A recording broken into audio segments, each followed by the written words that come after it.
안녕하세요. 정문일팀 황철중 대표입니다.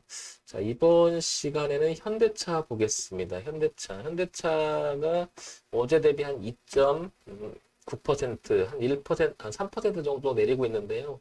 올해 들어와서 현대차가 계속 내리기만 해서 많은 분들이 걱정하실 텐데요. 그래서 한번 보겠습니다.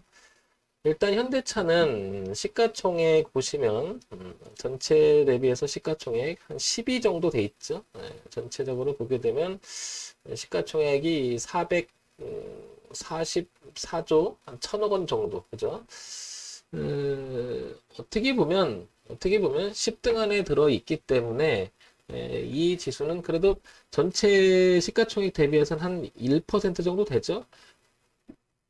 그러다 보면은 그 종합주가지수 흐름하고 거의 유사하게 흘러갈 수밖에 없기 때문에 이 현대차를 보기에 앞서 종합주가지수를 먼저 잠깐 보겠습니다. 자, 여기 보면 현대차하고 종합주가지수하고 흐름을 최근에 한 일봉이나 주봉 정도를 보게 되면 거의 흡사한 흐름을 보이고 있음을 알 수 있죠. 오히려 현대차는 조금 더 가파르게 좀 떨어지고 있는 그런 모양이죠. 자, 그래서 업종 지수를 잠깐 한번 코스피 지수를 먼저 보겠습니다. 코스피도 오늘 한 1.5% 정도 빠지고 있는데요. 코스피 지수 지금 월봉을 보게 되면 이 라인 지금 조금씩 깨져가고 있음을 알 수 있죠. 지난주까지만 해도 약간 걸린 듯한 느낌이 들었었지만 이제 월봉조차도 이제 압박을 받고 하방으로 좀 누르려고 하는 모양이 나오고요. 진작에 지난주부터는 주봉에서는 이미 눌림이 시작됐고요. 이렇게 그 다음에 일봉은 말할 것도 없겠죠. 그래서 이렇게 벗어난 시간이 이제 이렇게 벗어납니다. 그러면 어디까지 빠질지에 대해서 생각은 해보겠지만 이 부분이 2,700에서 한 800선까지는 내려올 가능성이 되게 높아졌다라는 건데 만약에 반등을 한다 하더라도 이제 그 일봉하고 월봉이 워낙 저항대를 많이 만들어 놨기 때문에 한 번에 3,250 정도를 기점으로만 못 넘어간다면 올라와도 부딪히고 떨어질 가능성은 되게 높아진 거죠. 그래서 하방 압력을 더 많이 받고 있는 거기 때문에 당분간은 전체 시장이 하방 압력을 계속 받지 않을까 싶습니다. 반등한다 하더라도 기술적 반등이지 전체적인 흐름을 바꾸지는 못한 그런 흐름이 나오지 않을까 싶습니다. 그리고 월봉에서 이걸 잠깐 보게 되면 종합주가 지수는 왜 아까 2,700, 2,800을 얘기했냐면 이렇게 오버슈팅이 났던 구간이 있죠. 과거 2010년 정도, 2011년 정도, 그리고 2018년 정도에 이렇게 고가를 찍었던 우상향으로 가던 모습을 작년 말부터 올해 강하게 치고 나갔다가 전체는 어떻습니까? 올라갔다가 눌림의 형태가 돼서 이렇게 된다면 2,800과 2,700 사이가 되기 때문에 아까 이 자리를 말한 거죠. 그러면 주봉에서 표시하면 한 이쯤 되는 거고 일봉에서 표시하면 한 이쯤 되는 거죠. 그래서 파동의 범위가 이렇게 이거 좀 너무 두꺼우니까 제가 바꿔보겠습니다. 파동의 범위가 아무래도 이렇게 범위에서 위로 올라와도 하방 압력 이렇게 받을 가능성이 되게 높다는 거죠. 이 안에서 이렇게 파동을. 그래서 여기를 지지해서 다시 돌아간다면 전체가 돌릴 수가 있는 거고요. 그죠? 여기를 이제 3,200선에 이 정도 바꿔준다면 좀 올라갈 수 있는 여지가 있겠지만 당분간은 이 파동의 범위를 벗어나기가 어렵지 않겠나 이렇게 보여집니다. 자, 그러면 현대차로 넘어와 볼게요. 자, 그런 면에서 보면 현대차도 하방 압력을 받는다면 일단 이 자리가 보이죠. 여기가. 그래서 16만 원 선까지 이렇게 보이고요. 16만 1,000원 선 그리고 17만 7천원 선까지 하루 이틀에 만들어 놓은 선은 아니죠. 그래서 여기 2010년 11년 정도 그리고 이렇게 지지를 한참 했었죠. 그리고 2013년에도 잠깐 지지를 했었고요. 그 다음에 여기를 혼자를 펼치다가 2016년부터 좀 하락으로 갔다가 2017년 올라오다 저항을 받고 2018년도 저항을 받고 2019년, 2020년 지났다가 올라왔다 잠깐 머물죠. 그래서 지지를 하고 올라갔기 때문에 전체적인 건 이렇게 올라갔다가 지금 이렇게 돼서 이렇게 눌림되면 여기서 반등할 소지가 있다라는 거죠. 그래서 이 자리는 매우 중요한 자리임을 알 수 있죠. 1번, 2번, 3번, 4번, 5번, 6번, 7번, 8번, 9번, 10번, 11번, 12번, 13번으로 이어지는 이 라인이 무척 중요하기 때문에 일단 현대차는 16만 원에서부터 17만 7천 원까지 열고 봐야 된다는 얘기죠. 그만큼 범위가 좀 넓어졌다라는 얘기고요. 자, 이런 부분을 조금 다시 이렇게 여기 일봉으로 다시 한번 가져와 볼게요. 이렇게. 자, 일봉으로 한번 가져오면, 지금 요게 일봉의 모양인데요. 이렇게 좀 당겨 볼게요. 당겨 보고, 뭐 요거보다는, 이걸 다시 요걸로 볼게요. 요걸로. 차트가 좀 복잡해 보일 수 있으니까. 자, 현대차, 이렇게 보겠습니다. 지금 현재 흐름을 먼저 보려고 하는 이유도 그런 건데요. 이렇게 뒤로 백해서 돌려보면 작년 3월 달에 이 흐름이 있었죠. 이렇게. 그리고 최근에 이제 벗어나기 시작하고 있다라는 거죠. 이렇게. 이렇게.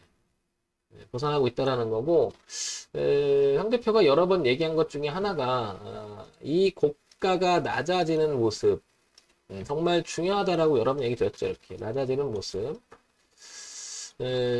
그리고 여기 못 높였고요. 그 다음에 여기서부터 반등의 시작은 했었죠. 이렇게. 그러나 이기지 못한 거죠. 이기지 못한 거죠. 흐름상을 보게 되면은 이제는 얘가 이 흐름에 대해서 저항값을 강하게 만들어져 있다라는 사실이 돼버렸고요. 올라오는 기술적 반등을 만약에 해준다면 이렇게 올라와 줬을 때 최대치가 여기까지는 올라올 수가 있겠죠. 여기 얼마냐면 이 자리까지는. 그러면 잠깐 요거를 이렇게 지우면 거의 한 21만 22만 원대까지 이렇게 반등할 여지는 있겠죠. 그러면 지금 20만 원대니까 한 21만 원, 22만 원이니까 한 뭐 10%, 15%는 기술적으로 반등할 수 있겠지만 이 자리를 한 번에 이렇게 제껴가기는 어려워졌다는 얘기. 파동을 치면서 늘어지면 아까 우리 같이 봤던 여기 17만 7천 원대, 그죠? 여기 거래도 많았었고요, 그죠?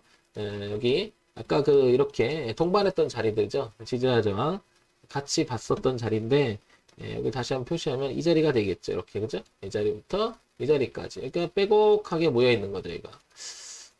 그래서 파동의 범위가 올라오면 저항선이 생겨버렸고요, 그죠? 이렇게 저항이 생겨버렸고 내려오면 이렇게 지지가 생겨버린 거죠. 그래서 얘는 파동의 범위가 이렇게 범위가 만들어지죠. 그래서 혹시나 여기를 17만 원 이하 다시 한번 보게 되면 16만 5천 원 선을 만약 하향 이탈해서 이렇게 논다 그러면 이거는 뭐 떨어지는 소지 이런 거보다도 일단 문제는 뭐죠? 소지는 이렇게 되는 거죠. 하방 압력을 받으면 시간이 걸릴 수 있죠. 뭐 이렇게 올라오고 안 올라오고 떠나서요.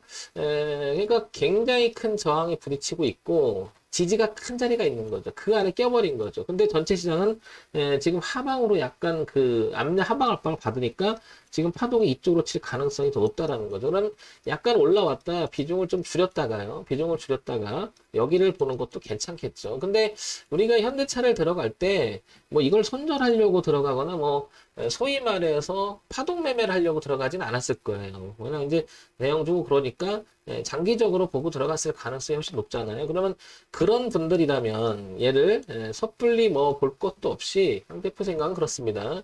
조금 파동의 범위를 넓게 보고요. 차라리 아까 말씀드렸지만 이 월봉 기준을 보고 차라리 넉넉하게 보는 게 낫지 않나 싶어요. 단기적으로 보게 되면 여기가 꺾여서 이렇게 지난번에 올라갔던 여기 16만 원대 보이잖아요. 여기 있잖아요. 이렇게 여기 17만 원. 이 자리가 이렇게 형성된 게 뚜렷하게 좀 보이잖아요. 그러니까 여기를 하향 이탈하기 전까지는 눌림이라고 봐도 무방하지 않을까 이렇게 보여지는 거죠. 근데 얘가 만약에 깨서 이렇게 저항이 된다고 그러면 다음 선 있죠. 그러면 12만 원대까지 밀 수가 있고 그 다음에 저점 이렇게 순서적으로 나가잖아요. 그러니까 여기서는 이탈해서 놀게 되면 이렇게 압력을 받을 게 확률이 높아지잖아요. 그러니까 여기서는 여기까지는 그러니까 16만 원 선 이 선까지는 눌림이라고 보고 조금 현대차는 길게 봤으면 좋겠죠. 이렇게 당연히. 잔파를 잡고 대형주를 건들게 되면 여러분 아시겠지만 이거는 뭐 소위 말해 시세 차익을 노리고 들어가는 것보다는 내재적 가치를 보고 들어가는 게 훨씬 크잖아요. 견해가. 그러니까 얘는 이 선을 보고 판단하는 게 어떻겠나 싶어요. 지금 이게 좀 밀린다고 해서 뭐 굉장히 공포스럽거나 이렇게 받아들이지 마시고요. 오히려 건전한 조정의 확률이 높지 않겠나 이렇게 보여주는 게 더 낫지 않을까 이렇게 보입니다. 그래서 종합주가지수하고 매칭해서 본 거죠.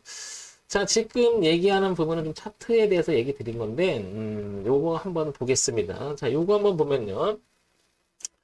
자, 요거 한번 보면, 현대차, 뭐 너무나 잘하는 거고요. 그죠? 너무 잘하는 거고요.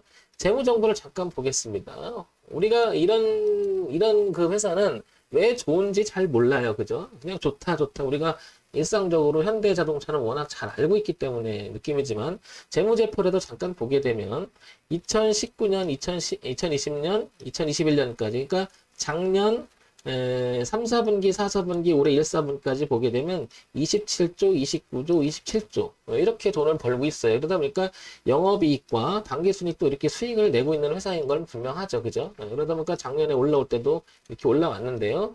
자, 그 다음에 연간 실적을 볼게요. 연간 실적을 보더라도 2017년, 18년, 19년, 20년 보면 9조 6천억, 9조 6천억, 그 다음에 10조, 그죠? 그리고 10조 이상을 벌죠. 그러면 영업이익과 당기순이익이 이렇게 계속 돈을 벌기 때문에 1년에 소위 말해서 이만큼 버는 거죠. 그러니까 이런 회사가 좋은 회사라고 얘기하고 우량주라고 얘기하는 거죠.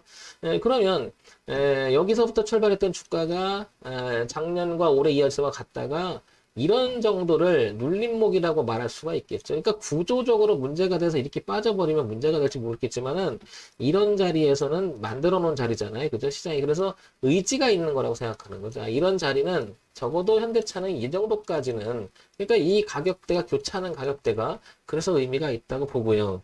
그 다음에 추세적으로 봐도 전체적인 지금 분위기상 약간 밀리겠지만 이 정도까지 온다면 오히려 가격 메리트가 있고 우리 살 수 있는 기준이 될 수 있는 그런 기회가 될 수 있다라는 거죠. 그러니까 지금 내리는 것을 겁을 먹을 게 아니라 시장의 위치를 보고 어느 자리가 지지와 저항이 있고 실적 내용 이런 게 다 있잖아요. 그죠? 그러니까 충분히 반등할 여지는 있다고 보고 이건 뭐 다 들어가시는 분이 짧게 보지는 않았을 거니까요. 그 다음에 현대차 이어 테슬라도 로봇시대 예고 뭐 있죠? 뭐 나오고요. 상반기비 법인 흑자 전환 뭐 이런 것도 다 예상을 하고 있는 거고요. 그죠?